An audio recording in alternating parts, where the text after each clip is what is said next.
Good evening, ladies and gentlemen.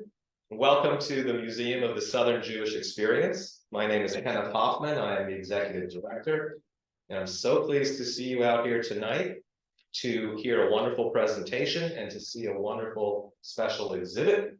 But before we get to that, it is the season of giving thanks, or next week it will be, and so we have some thanks to give. First, I'd like to thank the sponsors of this exhibit. We have Bill and Susan Hess. Raise your hands. And we have the Kahn Family Foundation, represented by Vivian and Richard. Thank you very much. We'd also like to acknowledge that we have some of our wonderful board members in the audience. Deborah Lansdorf-Jacobs, Dennis Raven, and Lauren Smith. And we also have we have a lot of our museum members here. And I especially want to give a big shout out to our members because this museum can only survive and only grow and thrive with support of our members. So I appreciate you being members and being here for this event and for everything that we do. Now, it is time for me to introduce our speaker. Andrew Feiler is a photographer, author, and fifth-generation Georgian. Having grown up Jewish in Savannah, he has been shaped by the rich complexities of the American South. Feiler has long been active in civic life. He has helped create over a dozen community initiatives, served on multiple not-for-profit boards, and is an active advisor to numerous elected officials and political candidates. His art is an extension of his civic values. Andrew's newest book of photography, A Better Life for Their Children, Julius Rosenwald, Booker T. Washington, and the 4,978 Schools That Changed America, was published in 2021 by the University of Georgia Press. This work is the first comprehensive photo documentary of the program created by Tuskegee Institute principal Booker T. Washington and Sears Roebuck and Company president Julius Rosenwald. From 1912 to 1937, this collaboration built nearly 5,000 schools for African American children across 15 southern and border states, transforming America.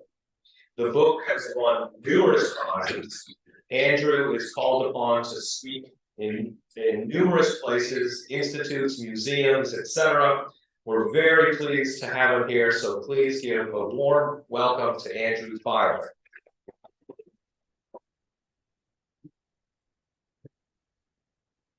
Give me the microphone. Oh, just I got them separately. Yeah, you're on. Okay, I didn't know on my own microphone.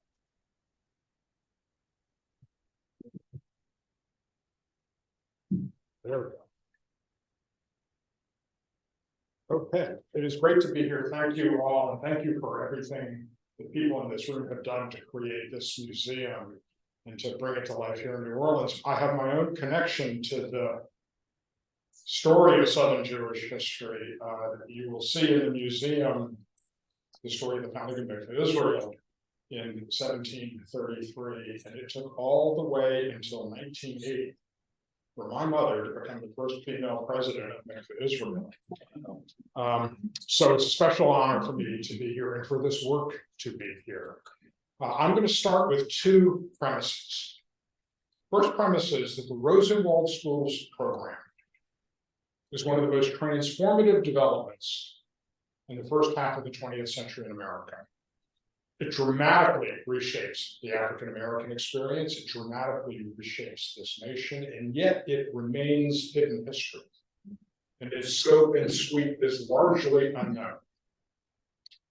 The second premise is that the relationship, the friendship, the partnership between Julius Rosenwald and Booker T. Washington is one of the earliest collaborations between African Americans and Jews, and what only later becomes known as civil rights. And there is a direct connection between that partnership and friendship and relationship between Julius Rosenwald and Booker T. Washington Rabbi Abraham Joshua Heschel, with his white beard flowing in the front lines with Dr. King, and who famously says that when he marched with Dr. King, it felt like his legs were praying. And what happened in Georgia on January 5th of 2021, where for 2 months in a runoff election, filmmaker John Ossoff and Reverend Raphael Warnock crisscrossed the state of Georgia together, building not just a political alliance, but a deep personal friendship. That, and Georgia sends its first African American and its first Jewish American to the United States Senate. That relationship between John Ossoff and Raphael Warnock stands on the shoulders of the relationship of Julius Rosenwald and Booker T. Washington. Now I'm going to start with a. Hang on, we got it. There we go. Okay. I'm going to start with a photograph of a photograph. This is a portrait of Julius Rosenwald that hangs on the wall of the Noble Hill School in Bartow County, Georgia. Julius Rosenwald is born to Jewish immigrants who had fled religious persecution in Germany. He grows up in Springfield, Illinois, across the street from Abraham Lincoln's home. If you go to downtown Springfield today, you will find the 4-square block Lincoln Home National Historical Site, where they have preserved all the historical buildings in this 4-block area, and across the street from Abraham Lincoln's home is Julius Rosenwald's childhood home. Peter Astley, the principal biographer of Julius Rosenwald, told me the story that he went down to Springfield to do his research on this biography, and he's meeting with the superintendent of the National Historical Site, and he says, "Do you happen to know where Julius Rosenwald's childhood home was?" And the superintendent says, "You're sitting in it." The offices of the superintendent are Julius Rosenwald's childhood home. There, at the time, there was not a plaque in front of that home. Today, there is a plaque. That plaque was placed there by the campaign to create a Julius Rosenwald and Rosenwald Schools National Historical Site.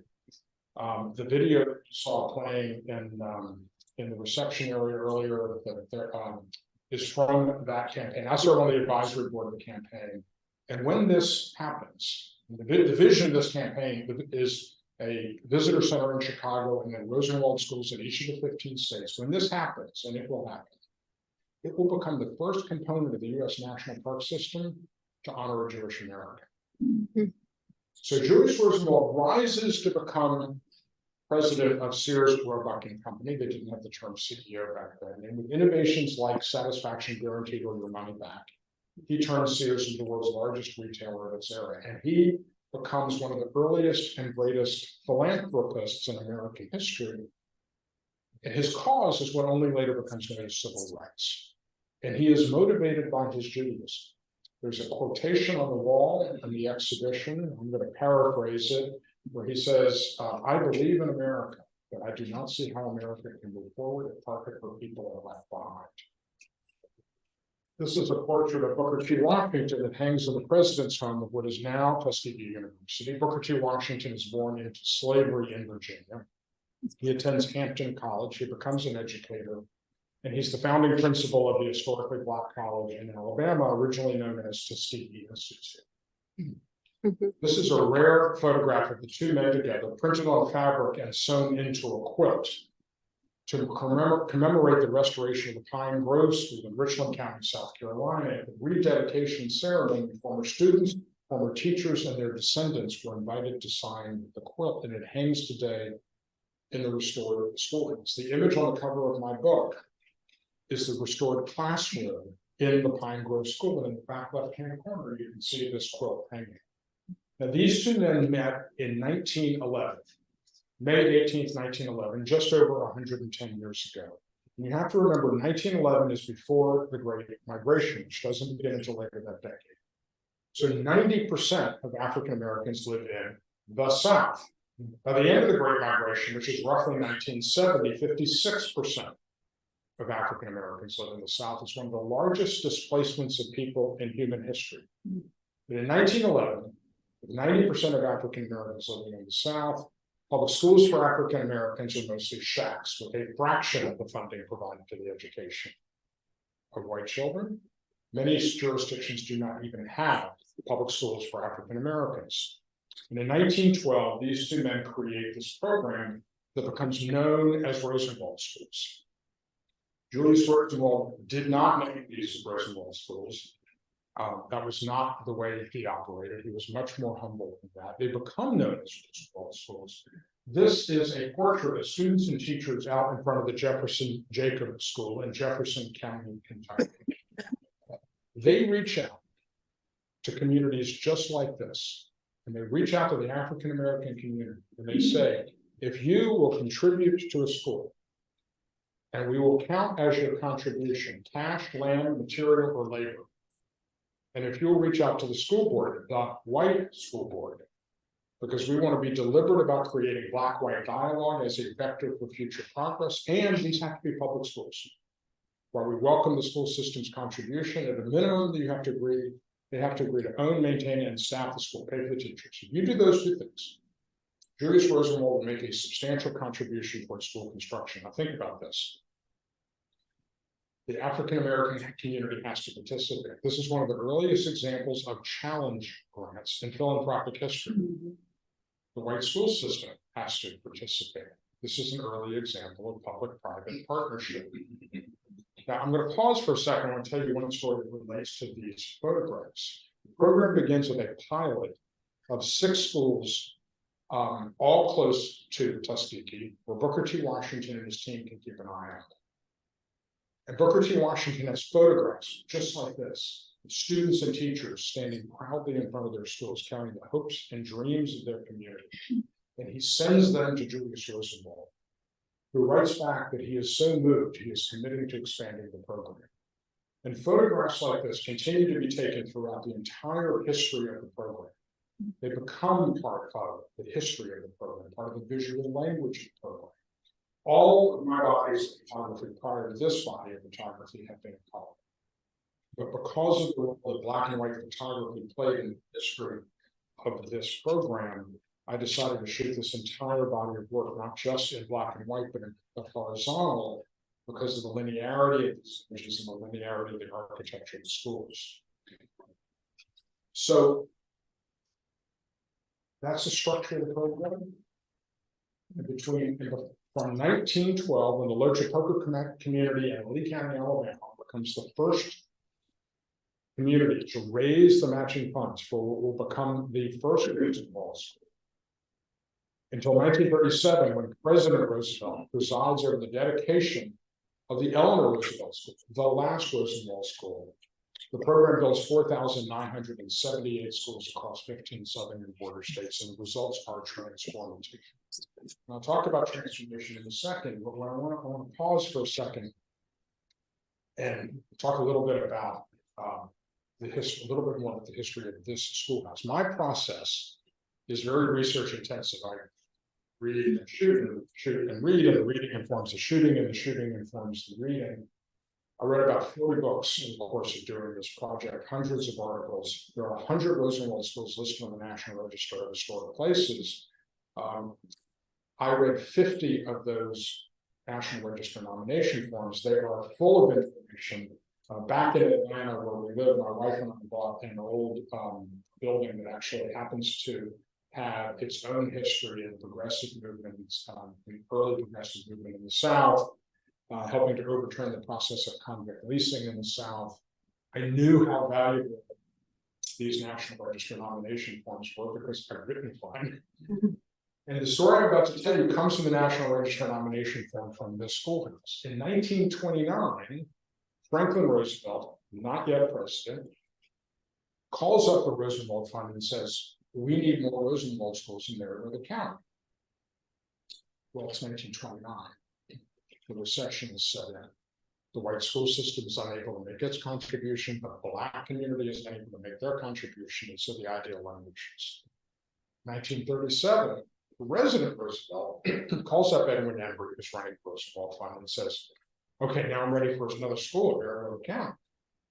Well, the program had actually formally ended in 1932. So for 20 years, 1912 to 1932, the program builds 4,977 schools. This is 5 years later. And so Edward Embry says to me, President Roosevelt, well, Mr. President, the program actually ended 5 years ago. But for you, Mr. President. And so they, Roosevelt, they agreed to build this one last school. The Rosenwald Fund contributes, the Black community has contributed, the school systems contributed, the WPA contributes. And the head of the WPA is in the Oval Office to report to President Roosevelt, who asks about the schoolhouse. And the head of the WPA reports that they are $1,000 short. And in the Oval Office, President Roosevelt pulls out his checkbook and writes the check for $1,000 and closes the gap. And later that year, he presides over the dedication of the Eleanor Roosevelt School. You'll see that this schoolhouse was, when it closed in 1972, it was sold to a family in the cabinet business. They ripped up the windows, they used it for storage. When I was out and about shooting this work, it was for sale. And I'm happy to report that courtesy of the work of the Georgia Trust for Historic Preservation, it's been purchased now by a brother and sister team with conservation easements on the structure. And they're now working to raise the money to restore the schoolhouse and turn it into a community center of the museum. So I mentioned that this program was transformative. There are two economists from the Federal Reserve Bank of Chicago who have done 5 studies of Rosenwald School. They're actually about to release their 6th study.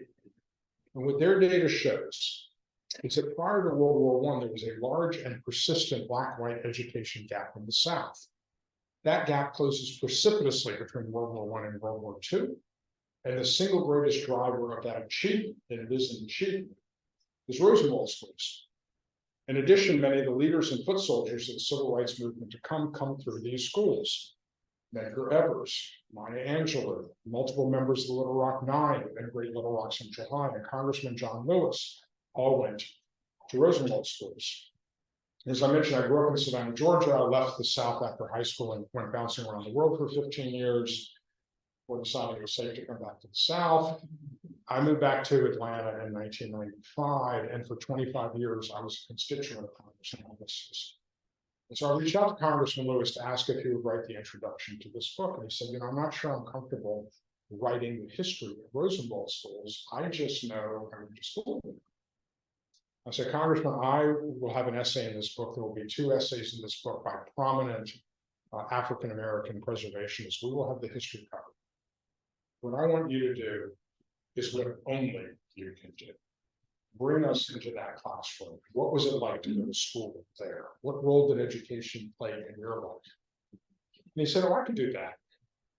So it was on October 29th of 2019 that I found myself in Congressman Lewis's Washington office with these photographs of the civil rights movement on the walls, sitting at this round table with him in the middle of the space, working with him on the introduction to this book. And his jacket had been drooped behind the chair, and he stood up for me to take his portrait. He put his jacket on, and he has this cancer awareness ribbon on. And he said, should I take the ribbon off? I said, Congressman Lewis, I want the authentic you, and that is the authentic you we get off. It was exactly 2 months later, on December 29th of 2019. The Congressman Lewis went public with pancreatic cancer diagnosis to take his life the next year. This is the Emory School in Hale County, Alabama, the oldest known surviving Rosenwald School. I had never heard of Rosenwald schools until February of 2015, when I found myself at lunch with a woman named Jeannie Syriac, who had originated the role of African American Heritage Specialist with the Georgia State Historic Preservation Office. And the story shocked me. I'm a 5th generation Jewish Georgian. I've been a civic activist my entire life. The pillars of this story are the pillars of my life. I could have never Rosenwald schools. So I came home and I Googled it. And I found that there were a number of books on the topic, but there was not a comprehensive photographic account of the program. In fact, I believe the Kemper's wonderful documentary of Rosenwald would not come out until the end of that year. And so I set out to do exactly that. And over the next 3.5 years, I drove 25,000 miles across all 15 of the program states and shot originally 4,978 schools. Only about 500 survived. Only half of those have been restored. I shot 105 of the surviving schools, and the result is this book. I'll take you inside the Emory School very briefly. I want to talk about the architecture of the program. To do that, I have to tell you about Robert Robinson Taylor. Robert Robinson Taylor was the first African-American to attend MIT, the first accredited African-American architect. And he is hired by Booker T. Washington to be the head chief architect at Tuskegee. If you go to Tuskegee today, many of the beautiful buildings on that campus itself is a National Historical Site. Many of those buildings were designed by Robert Robinson Taylor. And Robert Robinson Taylor happens to be the great grandfather of Valerie Jarrett, long a fixture in public policy circles in Chicago and a principal advisor to President Obama during his entire tenure in the White House. Robert Robinson Taylor leads the team of architects that lay out the architectural principles of the Rosenwald schools. These large banks of 9/9 pane windows on the left to let in lots of light, because originally these schoolhouses would not have had electricity. On the right, cloakrooms so that dirty outer garments could be kept out of the education spaces. The education spaces kept cleaner. The brick piers that brick chimneys that vented the potbelly stoves and kept the spaces warm. And 2/3 of the way back through the space, you see a room divider. That room divider would have originally had a series of doors that can be closed off to separate education spaces during education hours, or accordioned back to create a unified community center outside of education hours. This is progressive era architecture in service to education. And these basic principles persist throughout the entire history of the program. That was what's known as the Emory School is a one-teacher school. This is the Hope School, a two-teacher school. James Hope was the state school superintendent in South Carolina. He was so committed to the program, every county in South Carolina had Rosenwald schools. This schoolhouse closed in 1954. It fell into disrepair, and Ron Hope, the grandnephew of James Hope, retired, had an entire career in the U.S. Army, retires back to Newberry County, South Carolina, and single-handedly restores the schoolhouse. If you go today, the National Museum of African American History and Culture in the National Mall, you will find from this schoolhouse 6 school desks, 1 potbelly stove, and the original sign proclaiming Hope School. This is a 2-teacher school. This is a 3-teacher school, Pleasant Plains School in Harford County, North Carolina. Now, the architectural guidelines of the Rosenwald schools was that they were to be modest. That was in part to save cost, and in part to avoid attracting the ire, otherwise known as arson, of the local white citizenry. But there was another more specific guideline, which is that there should be no cupolas. And that was because one of the architectural leaders of the Rosenwald Schools program, a guy named Fletcher Dressler, who was a professor at the architecture program at George Peabody College, is now part of Vanderbilt, believed that a cupola, that little thing on top is a cupola, was derivative of church architecture, and that on a schoolhouse, a cupola violated separation of church and state. But this schoolhouse has a cupola. In fact, of 105 schools I went to, 3 of them had cupolas. Remember, the African American community has to participate, and they count cash, land, material, or labor. This community wanted a cupola, and they built a cupola. This is African American Community Agency in 1920 Jim Crow, Eastern North Carolina. Now, 1-teacher school, 2-teacher school, 3-teacher school is a small white collaborative structure. By the end of the program, they're building 1, 2, and 3-story red brick buildings. This is the Dunbar School in Pulaski County, Arkansas, otherwise known as Little Rock. Now, I knew this was an incredible story. It was not clear to me originally how to tell a visual. And so I started out shooting these exterior images. But then when I realized that only half the schools had been restored, and most of these schoolhouses were too small to be reused for educational purposes. This is one of the rare, in fact, 105 schools I went to, only 5 are still in use for educational purposes. This is one of them. Dunbar is a magnet middle school. It's when I realized that the adaptive reuse imperative, the historic preservation imperative, was such an important part of the story that I changed how I thought about the project, and I had to get inside to tell those stories. And suddenly I needed permission. And that's when I meet all of these extraordinary people, former students, former teachers, preservationists, and I bring their stories into this work with portraits. These are the Pleasant Hill Quilters in Cass County, Texas. 3 of these women attended Rosenwald schools. 3 of them had parents who attended Rosenwald schools. But Joyce Flanagan in the front row center was a teacher in this schoolhouse. And when the schoolhouse closed and fell into disrepair, these women started selling quilts to raise the money to restore the schoolhouse. And they meet today on most Mondays to quilt in the schoolhouse. And in fact, 2 connections. One is we commissioned them to do a quilt, which is actually an honor. And the lunch tray that is in the exhibition upstairs came from this schoolhouse. This is the Lincoln School in Bledsoe County, Tennessee. Notice this is also turned into a community center. Notice the pressed tin that covers all the walls and ceilings, and the incredible illustration of the pride this community had in their schoolhouse, and also another example of African American community agency in the construction of this particular schoolhouse. The Denby School in Warwick County, Virginia. Beatrice Combs was a student at this schoolhouse. When it closed, she and her husband bought the schoolhouse and promptly got into a fight. He wanted to turn it into a bar. She said, "Over my dead body." And they rented it out. It's a 2-teacher school. They rented it out to 2 families. But Beatrice Combs ends up joining this evangelical church that's meeting in a strip mall. And in the words of her daughter, she accepted the Lord, and they eventually have the church meeting in the schoolhouse. The church thrives. They add on to it. And Beatrice Combs' children, grandchildren, and great-grandchildren are still members of this church. Her portrait hangs in the old schoolhouse, which is now the Beatrice Combs Fellowship Hall. And when this exhibition premiered at the National Center for Civil and Human Rights in Atlanta, her children, grandchildren, and great-grandchildren came to see the exhibition. The Lincoln School, this is the Warfield School in Montgomery County, Tennessee. You see this portrait of Abraham Lincoln in the shadow of these 9/9 pane windows that are the iconic symbol of Rosenwald School's architecture. But this is the Hannah School in Newberry County, South Carolina. As I said, many of these schoolhouses remain in great disrepair.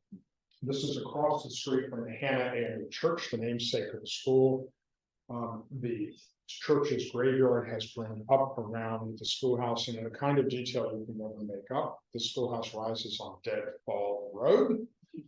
But you see the schoolhouse is in great disrepair. When we lose spaces like this, and we lose places like this, we lose a piece of the American soul, because these are the locus of history and memory and story in our community. And indeed, there were times I came across schoolhouses on this journey that had collapsed so recently that they were surrounded by emergency fencing or yellow caution tape. This is the W.E.B. Du Bois School in Wake County, North Carolina, that had been demolished a week before I got there because the roof had given way and it's become unstable. But as I mentioned, the heart and soul of this narrative became the people that I met along the way. This is in the Cairo School in Sumner County, Tennessee. This portrait of Julius Rosenwald is hung in the schoolhouse since it opened in 1923. These were brothers Frank and Charles Brinkley. They both attended this school. They both went to college. They both went to graduate school, and they both became educators. Frank became a high school math and science teacher. Frank became a middle school principal. They had 4 sisters, all of whom attended this school. All of whom went to college. These 6 siblings had 10 children. All 10 children went to college. That legacy may not have happened were it not for this program. And I'll just add that it's been an honor to share the stage with Frank and Charles several times in the course of my travels, talking about their story in Rosenwald schools and my experience with Rosenwald schools and the people associated with them. This is the Bay Springs School in Forest County, Mississippi. This is a story of Vernon Damer Sr. Vernon Damer Sr.'s grandfather donated the 2 acres of land for the schoolhouse. Vernon Damer was a student in this school. And when the schoolhouse closed in 1958, the grandfather had been smart enough to build in a reversionary clause. And so the schoolhouse reverted to Vernon Dahmer, who turned this schoolhouse into a center of civil rights activism. SNCC met here, the NAACP met here. And when Vernon Dahmer drove African Americans into Hattiesburg to attempt to register to vote, he was the head of the NAACP in Forest County, Mississippi, he had them park behind the schoolhouse so they could not be identified by their vehicles and harassed. All of this drew the ire and attention of the KKK. Vernon Dahmer was right behind these trees on the right of the schoolhouse. And on the night of January 10th, 1966, Vernon Dahmer's home was firebombed. And he stood in the window of his living room with a gun trying to hold the attackers off while his wife Ellie got the children out the back door. And Vernon Dahmer died as a result of his injuries in that fire. This is inside the Bay Springs School. This is Ellie Dahmer. Ellie Dahmer went to a different Rosenwald school in Mississippi. She went off to college. She came back and she taught in this schoolhouse. When the schoolhouse closed in 1958, because the state of Mississippi had built a larger consolidated school for African Americans, do the math, the state of Mississippi is building brand new, larger segregated schools 4 years after Black. Ellie Dahmer was denied employment in that school because of her husband's activism, and she had to get a job working in a school district many miles away, and she worked there taught there for the next 21 years. I just communicated with Ellie Dahmer's son, Dennis, who's coming over to see the exhibition sometime in the next couple of weeks. And he reports that his mother still lives in the home. It was built on after the house was destroyed by a firebombing, they built a new house. And she had been living there. She is still living there. She is now 98 years old. And the last story I'll tell you is the Hopewell School in Bastrop County, Texas. At the time I was outfitting this work, the schoolhouse was being restored. This is inside the schoolhouse. You see the model texture on the wall, that's primer, the plastic sheeting on the floor to protect from the painting. The potbelly stove on the right is wrapped. My wife and I were in at this schoolhouse exactly 1 year and 1 week ago, celebrating the 100th anniversary of this schoolhouse. The photograph in the middle of this image is from the 19th century. That is Sophia and Martin McDonald. They were both born into slavery. Upon emancipation, they started raising farmland. So they acquired some land. They acquired some more land. They eventually acquired 1,200 acres. When the Rosenwald Schools program came to Bastrop County, Texas in 1919, the family donated 2 acres of land to the school. Its first teacher was their daughter. One of her first students was her daughter, Sophia Williams, shown here on the right, holding up this photograph. Her husband, Elroy Williams, on the left, went to a different Rosenwald school in Bastrop County. They went off to college. They came back to Bastrop County. They had an entire career as educators in Bastrop County. And then they led the restoration of this schoolhouse. I found this time and time again, former students, teachers becoming the keepers of the flame of history and memory in a community. Many of the people in this room are part of the keepers of history and memory in the Jewish community in the South. It's why I felt compelled to write a short story that went with every one of these images. Because I found Rosenwald schools that were directly connected to the Tuskegee syphilis study, the Trail of Tears, the litigation of Brown v. Board, embezzlement, as I talked about, murder. And that's why this body of work includes both images and stories. So I'm going to end on a personal note. As I mentioned, Kenneth mentioned, I come to this work as an activist. And there is a component of this story that is the center of what this story speaks to me. Julius Rosenwald and Booker T. Washington are building schools for African American children in 1912 America, Jim Crow America, deeply segregated America. That is an extraordinarily optimistic act. That is a multi-generational act.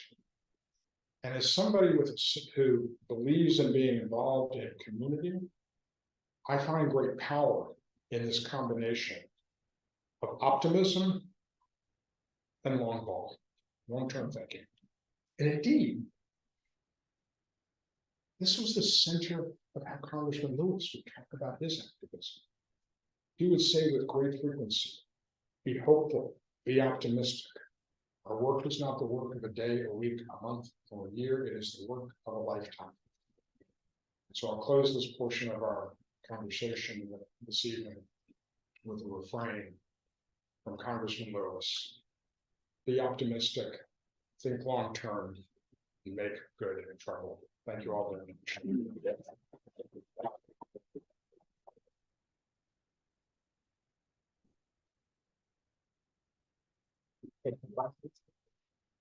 Okay. Hello. Okay. All right. We're going to take a few questions, but because I'm holding the mic, I get to ask the first one.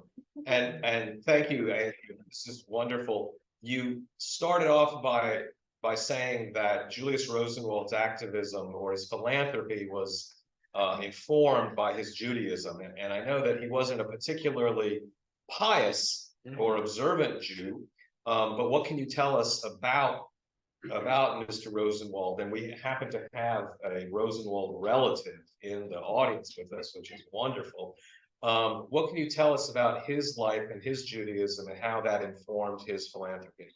So Julius Rosenwald was a parishioner of Rabbi Hirsch in Chicago, but one of the intellectual leaders of the reform movement in America that really helped ground the concept of Tikkun Olam into American Judaism, particularly Reform Judaism.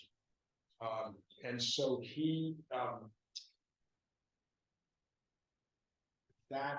is there at the beginning of this connection between Reform Judaism and civic activism in part of Jewish in American history.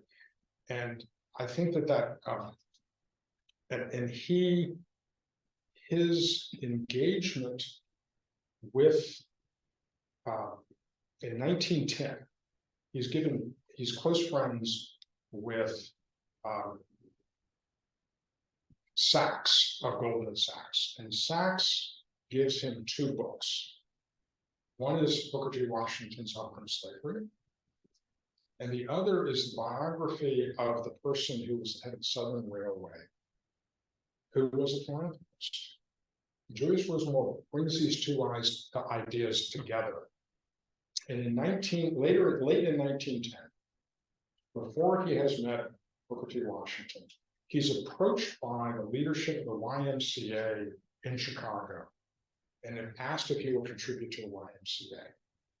And he says, well, you know that city in the YMCA, I think y'all can handle this just fine, but if you're interested in creating a YMCA, come back and see me. And later that year, they come back and they say, actually, we would like to do this. We'd like to create a YMCA for the African American community here in Chicago. And Julius Rosenwald shocks the people that are coming to see him with two things. The YMCA back then cost about $100,000 to build. This is still today, the Wabash Avenue YMCA, it still exists. He says, I will contribute $25,000 to the YMCA. If the rest of the community, black and white, will raise the rest of the funds. And I will do that for any major city in America. 24 YMCAs are built across America, including the YMCA in Washington, D.C., and in Atlanta, the Butler Avenue YMCA, which has a storied history unto itself in the civil rights movement. And this is where we start to see Julius Rosenwald shape his philosophy of philanthropy, of self-help. Booker T. Washington believed in self-help. And it's when they meet in 1911, it's one of the things that brings them together, this shared interest in helping people help themselves. And so their relationship builds on that platform. Thank you very much. Do we have any questions in the audience? And I'll come bring the mic your way. All right, let's come over to yes. I would be interested to know what his relationship was to Jewish community, to Jewish underprivileged children, to Jewish schools, Julius Rosenwald. Yes. So Julius Rosenwald's philanthropy was far-reaching. He was a big supporter of Jane Addams and her immigration with Southern efforts in Chicago. He created Museum of Science and Industry. He was a big donor to the University of Chicago. But the principal issue of question is that he was the founder of, and I quite remember the name of the entity now, but when Julius Rosenwald was advised, there were actually two, what we would call federations today. There were two federations in Chicago. One for the Georgians and the one for the Russians. And it was Julius Rosenwald who chaired the effort to merge them. And he becomes the first chair of the combined Jewish philanthropists in Chicago. Including New Orleans. Including New Orleans, okay? Thank you. Next question. Curious, do you have an idea of how much he endowed in today's dollars for this whole program? Yeah, so I have to start with the following. At the beginning of the program, all of the money is either coming from the Black community or coming from the Trading Council. As the program changes over time, more and more the white school systems are contributing more. That is in part because they recognize that air cover, the political cover provided by an exterior outside force provides some funds, but also because of the Great Migration, because the South is losing its workforce.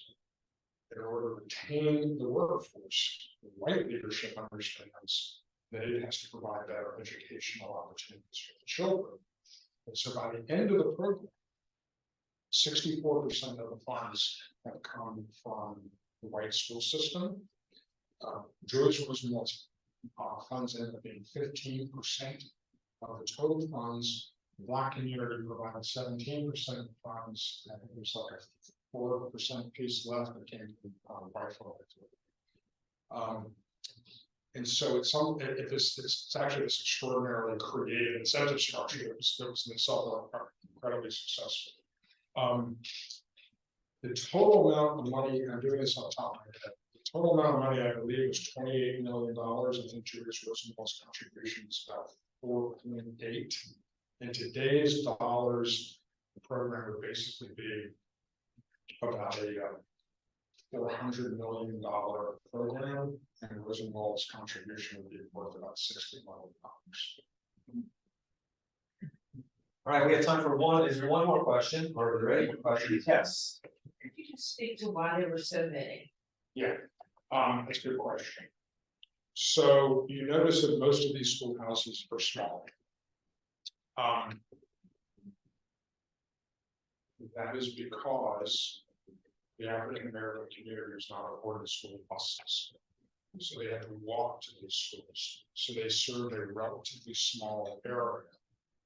If you take out Missouri, which joins the Rosenwald and Black, you only have 3 Rosenwald schools. The other 14 schools, 2/3 of all counties of those 14 states have Rosenwald schools. Many of those counties did not have, many of the counties that did not have Rosenwald schools did not actually have African American children. If you take out the communities, this is like some in Appalachia, for example. If you remove the counties that didn't have African American children, 85% of the counties in those 14 states have Rosenwald schools, and the average number of schools was 5.5 a county.